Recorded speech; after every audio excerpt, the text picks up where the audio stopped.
Invigilator वहाँ पे हमें टोकता है या फिर जो चेक करने वाले वो हमें टोकते हैं और उसकी वजह से हम थोड़े से परेशान हो जाते हैं और वो चीज़ें बैक ऑफ द माइंड चलती हैं और उसकी वजह से पेपर आपका खराब हो सकता है। प्रिंटेड क्लॉथ्स भी आपको नहीं पहनने हैं, राइट। ऐसे बहुत सारे टी शर्ट्स होते हैं जिसमें बहुत ज़्यादा डार्क है ना कलर से प्रिंटेड जो नेम होते हैं, तो उन सब चीज़ों को भी आपको अवॉइड करना है। शर्ट वगैरह इन सब चीज़ों को आपको अवॉइड करना है। किसी तरह का कोई जैकेट नहीं पहनना है और सिंपल और फुल स्लीव्स नहीं होना चाहिए। हाफ स्लीव्स जो है वो आपको टी शर्ट पहन के जाना है और कॉलर भी नहीं होना चाहिए।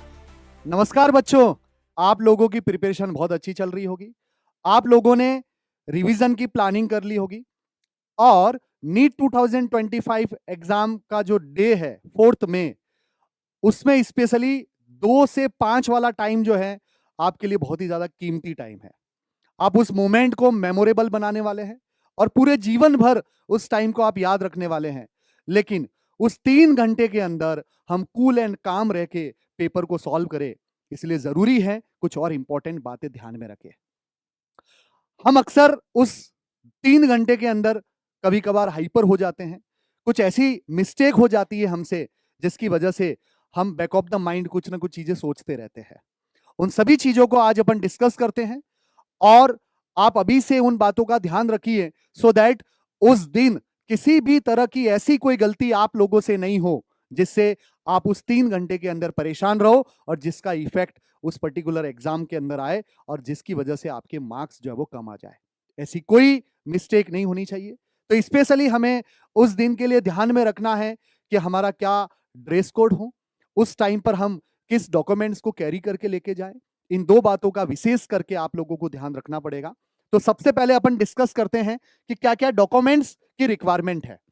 तो आपको अपने एडमिट कार्ड की जेरोक्स निकालनी है और एटलीस्ट 2 एडमिट कार्ड की जेरोक्स आप साथ में कैरी करके लेके जाओ। कलर प्रिंट आउट होना चाहिए और साथ साथ में जो प्रोफॉर्मा होता है वो भी आप डाउनलोड करोगे। और 2 की रिक्वायरमेंट इसलिए कभी कभार इन केस कुछ हो सकता है कि एक एडमिट कार्ड जो है वो किसी रीजन से फट गया या फिर किसी रीजन से आपको नहीं मिल रहा है उस टाइम पर, तो दूसरा जो है वो एडमिट कार्ड आप यूज कर सकते हैं। तो 2 एडमिट कार्ड की प्रिंट आउट निकालो। साथ में आपको पासपोर्ट साइज जो फोटोग्राफ है जो आपने एप्लीकेशन फॉर्म के टाइम पे खिंचवाया होगा, ठीक है ना, जिसमें नेम होगा और उस दिन की जो डेट होगी उसी फोटो को आप साथ में लेके जाओगे। एटलीस्ट मिनिमम से मिनिमम 4 फोटो आप लेके जाना, जिसमें आपके जो इन्विजिलेटर्स हैं वो आपको पर्टिकुलर वहां पे अटेंडेंस शीट में एक जो फॉर्म होता है परफॉर्मा, वहां पर आपको पेस्ट करने के लिए बोलेंगे। तो आप फोटोग्राफ साथ में रखोगे। साथ में आपको एक पोस्ट कार्ड साइज फोटोग्राफ भी कैरी करना है और वाइट बैकग्राउंड के अंदर होना चाहिए, जिसको हम पेस्ट करते हैं। जो आप डाउनलोड करोगे परफॉर्मा, उसके अंदर एक जगह है वहां पे आप पेस्ट करोगे। साथ में आपको आईडी कार्ड भी कैरी करना है। आईडी कार्ड के अंदर आप आधार कार्ड ले सकते हो, आप वोटर आईडी है तो वोटर आईडी ले लो, पैन कार्ड है तो पैन कार्ड ले लो, या फिर अगर ड्राइविंग लाइसेंस है तो वो आप ले सकते हैं। और अगर ये कुछ भी अवेलेबल नहीं है अपने पास में तो आप कोई 12th की जो मार्कशीट है या फिर 10th का जो सर्टिफिकेट है उसको भी आप साथ में कैरी कर सकते हो। वैसे दिक्कत नहीं आती है, आजकल सबके पास में आधार कार्ड रहता है। अगर आप पीडब्ल्यूडी कैटेगरी से हो, है ना, अगर आपके पास आप इस कैटेगरी में आते हो, डिसेबल्ड पर्सन हो, है ना, तो उसका सर्टिफिकेट जो है वो भी आप साथ में कैरी करोगे।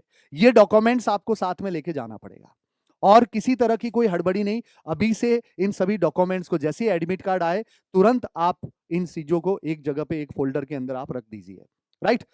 अब उसके अलावा और किन किन चीजों का ध्यान में रखना है, राइट। हम उस टाइम पर कुछ ऐसी चीजें पहन लेते हैं जिसकी वजह से इन्विजिलेटर वहां पे हमें टोकता है या फिर जो चेक करने वाले वो हमें टोकते हैं और उसकी वजह से हम थोड़े से परेशान हो जाते हैं और वो चीजें बैक ऑफ द माइंड चलती हैं और उसकी वजह से पेपर आपका खराब हो सकता है। तो क्यों नहीं हम उन चीजों को अवॉइड करके चलें। तो आपको क्या क्या चीजें अलाउ है आपके लिए और क्या क्या चीजें अलाउ नहीं है, एक बार फटाफट देख लेते हैं हम। अगर आपके नंबर है ना, अगर आपकी आईज प्रॉपर नहीं है तो स्पेक्स अगर है तो आप उसको यूज कर सकते हैं। अगर आपकी कोई मेडिसिन चल रही है और स्पेशली आफ्टरनून के अंदर अगर आप कोई मेडिसिन लेते हो, ठीक है ना, 2 बजे, तो उस टाइम पर आप मेडिसिन भी साथ में रख सकते हो। कुछ प्लास्टर्स वगैरह अगर लगा हुआ है तो उसको भी आप, ठीक है, उसके बारे में ज्यादा मत सोचिए। ब्रेसेस अगर लगी हुई है तो उसके बारे में भी कोई दिक्कत नहीं है। अगर कुछ हियरिंग एड अगर है यूज करते हो तो उसको भी आप कैरी कर सकते हो। परमानेंट अगर टैटू है तो उसको हम हटा नहीं सकते हैं, तो उसके बारे में भी ज्यादा टेंशन लेने की जरूरत नहीं है कि यार क्या होगा, कुछ बोलेगे नहीं बोलेगे, ठीक है ना। अगर आप किसी रीजन से किसी पर्टिकुलर रीजन से बिलोंग करते हैं, राइट, जैसे अगर आप मुस्लिम हैं या फिर अगर आप ईसाई हैं, तो जो आपके रिलीजन आपको बताते हैं कि ये चीज़ें बहुत ज़रूरी हैं, तो आप उस ड्रेस को भी आप कैरी कर सकते हो, कोई प्रॉब्लम नहीं, उस ड्रेस में भी आप जा सकते हो। तो ये सभी चीज़ें जो है वो एनटीए जो है वो अलाउ करता है, बट विशेष करके हमें इन चीज़ों का ध्यान में रखना है, जिसको हमें फॉलो करना है कि वो हमारे साथ में कैरी नहीं हो। हैवी क्लॉथ्स जो है वो हमें नहीं लेने, या लॉन्ग स्लीव्स जो है वो उसको हमें नहीं पहनना उस दिन। ऐसा नहीं कि एक टी शर्ट पहना फिर उसके ऊपर हम जैकेट भी पहन रहे हैं, या फिर ऐसी चीजें पहन रहे हैं जिसके अंदर बहुत सारे पॉकेट्स हैं। मतलब कुल मिला के हैवी यूनिफॉर्म या हैवी ड्रेस जो है वो लेके हमें नहीं जाना है। सन ग्लासेस नहीं जाना भाई, फैशन शो के अंदर नहीं जा रहे, आप एग्जाम देने जा रहे हैं तो सन ग्लासेस को यूज नहीं करना है। ब्रेसलेट अगर है तो उसको आप उस दिन के लिए निकाल के जाइए। स्पेशली गर्ल्स के लिए नेल पॉलिश अगर है तो उसको आप निकाल दीजिए। मेहंदी अगर है तो आप उसको यूज नहीं करें, या फिर अगर किसी रीजन से अगर कर रहे हो तो आप मिनिमम से मिनिमम यूज करें उसको। ऑर्गेनामेंट ऑर्नामेंट्स अगर कुछ भी हैं तो उसको आप जो है वो यूज नहीं करें। हाँ, हेयर एसेसरीज है ना, बहुत सारी गर्ल्स जो है वो अपने हेयर को क्लोज करने के लिए, हेयर को बांधने के लिए बहुत सारी एसेसरीज जो वो यूज करते हैं, तो उसको आपको यूज नहीं करना है, राइट, उसको भी यूज नहीं करना है।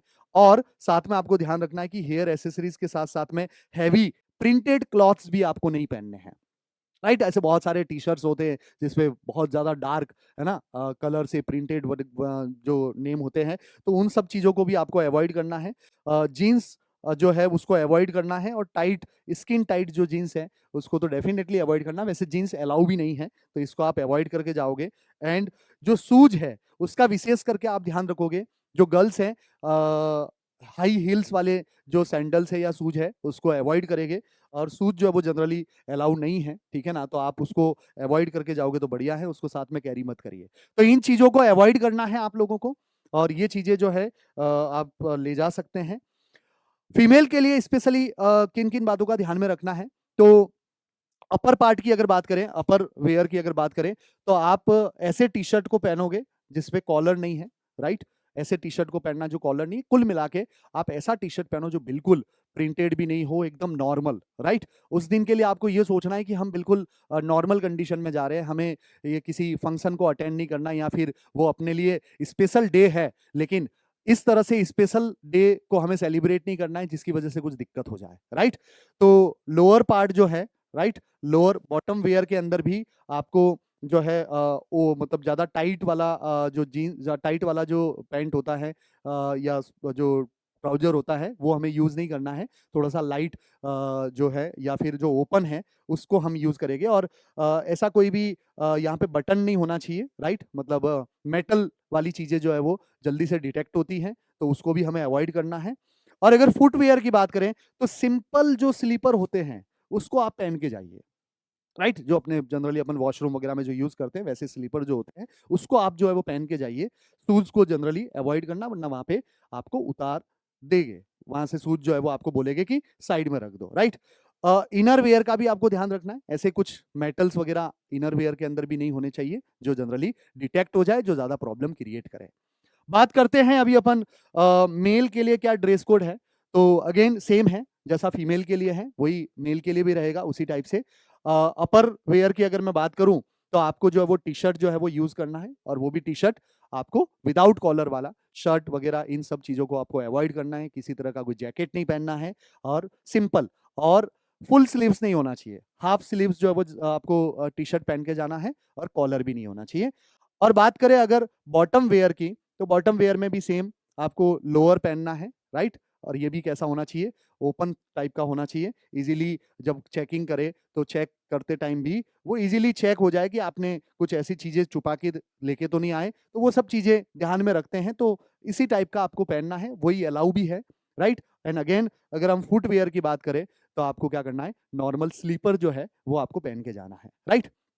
तो ये ड्रेस कोड है बच्चों, और इसको आप बिल्कुल ध्यान में रखिए, और अभी से इसको आप तैयार करके रख दीजिए कि हाँ, नीट के दिन हम इन चीजों को फॉलो करेंगे।